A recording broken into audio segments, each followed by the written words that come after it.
India has launched its campaign for a non-permanent seat on the UN Security Council, positioning itself as a champion of the Global South. External Affairs Minister S Jaishankar hosted a reception to promote the country's candidacy ahead of a meeting with UN Chief Antonio Guterres. Mitch McCann reports for CNA from New York. India's bid for the Asia-Pacific seat on the Security Council for the 2028-29 term comes almost a year before member states are likely to vote, kicking off a long campaign that began here at UN headquarters on Monday. In the afternoon, India's External Affairs Minister Dr S Jaishankar met with the UN Secretary-General Antonio Guterres, although Guterres will no longer be in the role by the time the General Assembly votes on Security Council membership. Hours before that meeting, the minister addressed a number of UN delegates and officials at a launch event where he outlined India's intentions, if successful, in its bid, which included being a voice for the Global South, addressing threats posed by AI and putting a focus on maritime security. We commit to present the concerns of the Global South on international peace and security before the Security Council.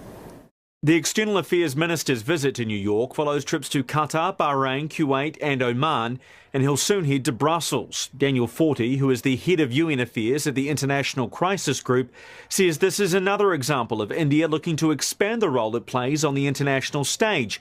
India has been on the Security Council 8 times before, the last being the 2021-22 term. India has long seen itself to have a major role on world affairs, and its campaign to rejoin the Security Council is yet another sign that it wants to shape foreign policy developments not only in its region but around the world.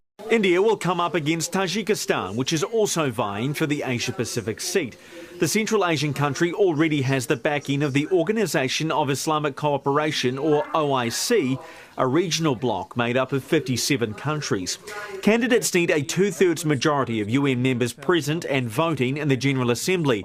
Daniel Forti says that despite the OIC, with its dozens of votes backing a challenger to India, a lot can change between now and next year. Daniel Forti points out that this comes at a time when India and a handful of other member states wish to be permanent members of the Security Council. I would say that India's push for its next Security Council campaign for 2028-2029 is reflective of its larger worldview on council reform and how it sees its role and arguments to be a permanent member in the future.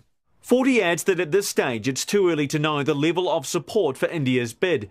But given the Philippines recently lost its bid to represent Global South interests on the Security Council, India's candidacy is likely to carry added importance for countries in the region seeking stronger representation at the global body. For CNA, I'm Mitch McCann at the United Nations in New York.